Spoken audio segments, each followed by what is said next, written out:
New Relight opticals and computerised I clinic. हमारे यहाँ Sarojini hospital के आई स्पेशलिस्ट डॉक्टर अवेलेबल। अपनी आंखों का मुफ्त मायना करवाइए। जी हाँ, sun glasses 99 onward, any number glasses from 250।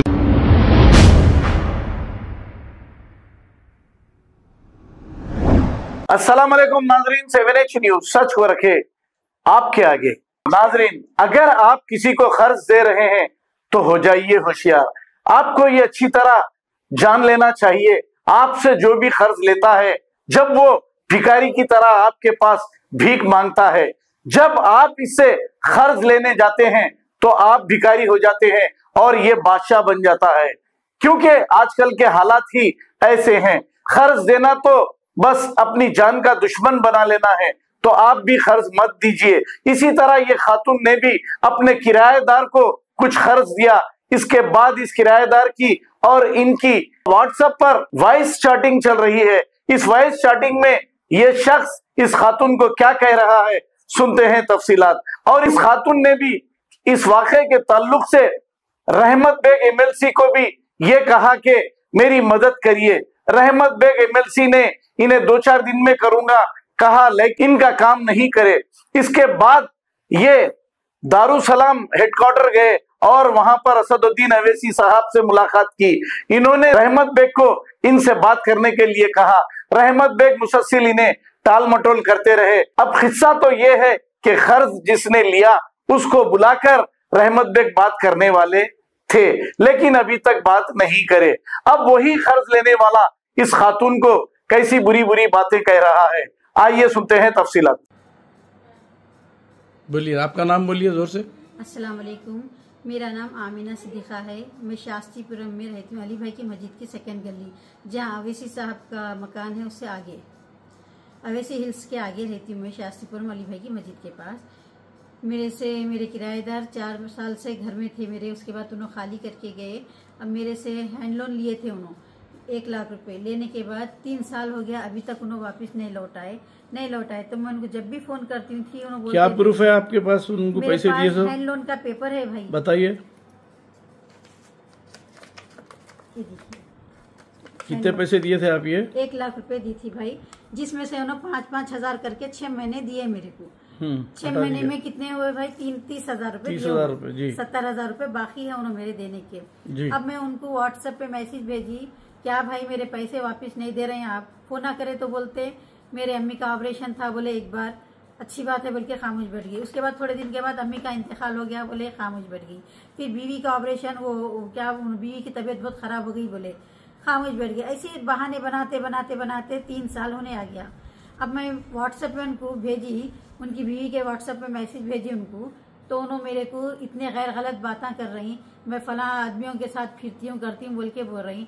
आप बोलिए भाई, समीना डॉक्टर है, उन्होंने भी आदमियों के साथ फिरते, तो उनके ऊपर भी तोहमत लगाए तो क्या बर्दाश्त कर सकते? कोई और लेडीज है जो काम कर, बोलिए।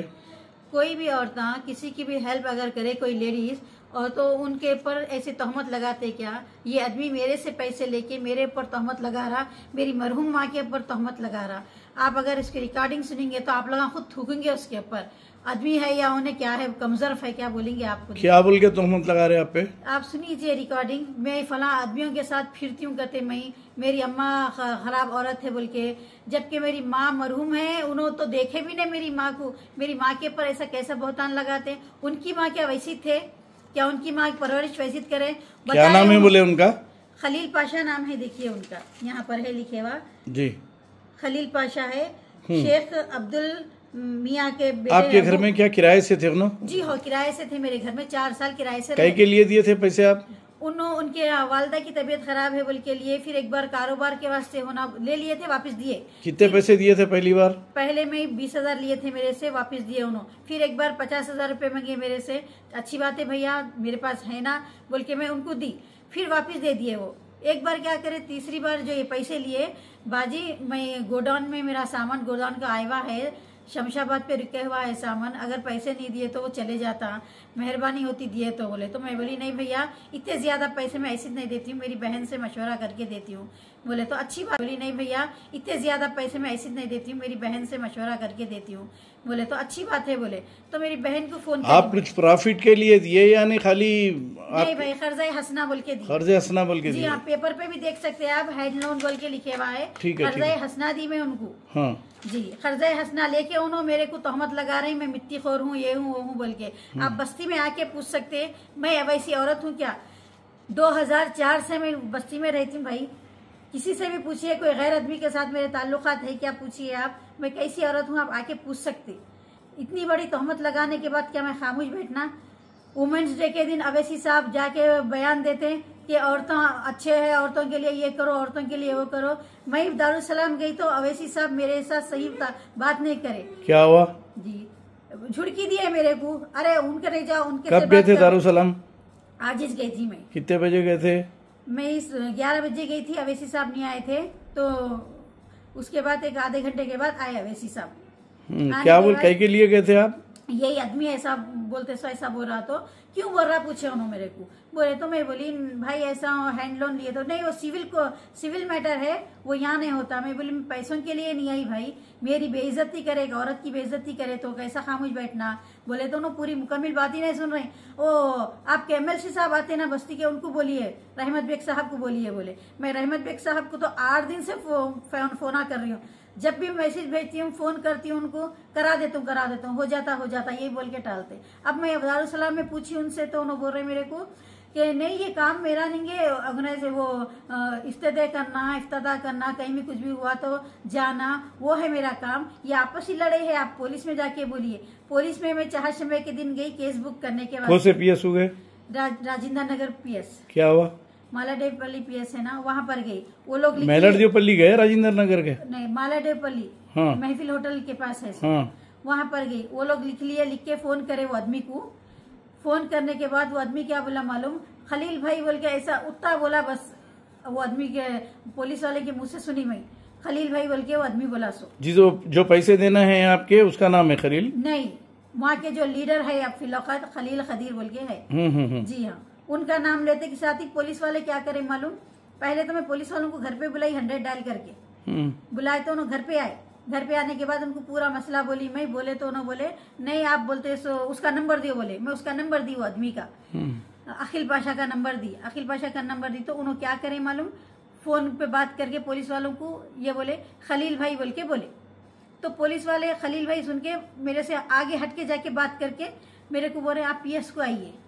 ठीक है आती बोल के मैं दूसरे दिन जब PS को चली गई, 4 समय के दिन में PS को गई, जाके वहाँ पर बिठा दिए, 2 घंटे बिठा दिए मेरे को। फिर नमाज का टाइम हुआ, मैं नमाज पढ़ ली। उसके बाद जब वो लेडीज जो रहते ना वहाँ पर लिखने वाले, ऑटो वाले जाते बोले मैडम जाना क्या बोल के। बोले तो इधर आइए आप, मैं लिखती बोल के। जब उन्होंने लिख लिए पेपर पे, लिख के मेरी साइन भी ले लिए, लेके अंदर और एक ऑफिसर के ने भेजे। तो उन्होंने फोन करे वो आदमी को, खलील भाई को, खलील क्या बोलते हैं, अखिल पाशा को फोन करे। कौन है अखिल पाशा? ये जो मेरे से पैसे लिए, जो मेरे को बेहुदा बातें करे व्हाट्सएप पे, उनका नाम है अखिल पाशा? जी हाँ। आए उन्होंने? नहीं आए, उनको फोन पे उन्होंने फिर उनको भी बात करके खलील भाई, उनके भी मुंह से खलील भाई सुनी मैं। कौन है खलील भाई? है लीडर है वहाँ की फिलौकत। उनके पहचानत क्या है क्या उन्होंने? पता नहीं, चमचागिरी तो करते। अच्छा जी। तो अब आपके आना कितने है पैसे उनके से? मेरे 70,000 रुपए आना है। मेरे को पैसों का नहीं है भाई, मेरे को है। उन्होंने मेरे पर जो तहमत लगाए, क्या सबूत है उनके, कैसा लगाए, किस वजह से लगाए, उन्होंने कैसा बोल सकते हैं एक औरत को इतनी बड़ी बात? क्यों उनकी वालदा भी वैसी थे क्या? उनकी परवरिश भी वैसी जगह हुई थी, या उन्होंने उनकी बीवी को वैसी जगह भेजे क्या? या उनकी बीवी भी गाड़ी चलाना उनकी बीवी को मैं सिखाई, स्कूटी चलाना सिखाई उनकी बीवी को, मेरी बच्ची को सिखाई। तेरे जैसा, तेरी अम्मा के जैसा, तेरी अम्मा 10 जगह गई सो ऐसा तो नहीं है ना? तू जैसा 10 जगह जा रही, एक औरत 4-4 जगह जाती। जी कौन बाजी फाइनेंस को पैसे लिया था, सूदखोरी करने पैसा लिया था। तुझे से शरीफ समझ रही, बाजी कहते तू बाजी के लायक नहीं है। तू 10-10 हजार खा के अंदर हुए तो ईमानदारी से बोल रही। अब अल्लाह को मालूम बोलता वहां तो लेना ना, अब रिकॉर्डिंग कहीं गुजार रही, मरे तक सबर करना, वहां पे नहीं है इंसाफ। तू मुसलमान को पैदा हुई ना, हम तो जाहिल लोग हैं, हम खुद बोल ले रहे। तू पढ़ी लिखी रही के वो अल्लाह का ने इंतजार कर, रिकॉर्डिंग कहीं गुजार रही। कहाँ के तुम धोए बा मेरे अम्मा का मेरा कहाँ के धोए तुम? कैसा तुम्हारे को 10 जगह गए 12 जगह गए मालूम है तुम्हारे को? हाँ तुम जाते, तुम्हारी अम्मा जाते, तुम्हारी बीवी को तुम भेजते शायद, इसलिए तुम्हारे को ये चीज़ें मालूम है। अगर तुम आखिर शरीफ माँ बाप की औलाद रहते थे ना तो ये जबान ऐसी निकाल के नहीं बोलते थे, समझे? तुम बता दिए तुम कोसी नस्ल के है, तुम दिखा दिए, तुम चंद पैसों के लिए तुम तुम्हारी औकात दिखा दिए, तुम्हारा खून क्या है, तुम हरामी है, तुम दिखा दिए।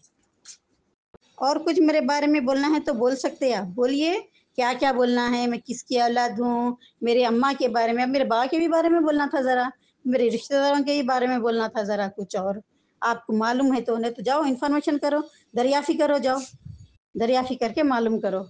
आगे तुम्हारी बेटियों को जब दामाद देने जाएंगे ना, ढूंढने जाएंगे ना, दरियाफ़ी करने आसानी होंगी तुम्हारे को, कहीं आके वैसी जगह फंस तो नहीं जाएंगे कहीं। बेशक बेशक मुसलमान की औलाद हूँ मैं, आपके जैसे नहीं बोली। आप किसकी औलाद है मेरे को नहीं मालूम, मैं किसकी औलाद हूँ सबको मालूम है, समझे ना? बेशक मैं मुसलमान ही हूँ, कलमा गो हूँ मैं, और मैं हक पे हूँ नहीं हूँ अल्लाह आपके सामने दिखाएंगा। फिर साल तक तुम कहाँ रहेंगे मैं कहाँ रहूँगी देख लेना तुम, समझे ना? चलो।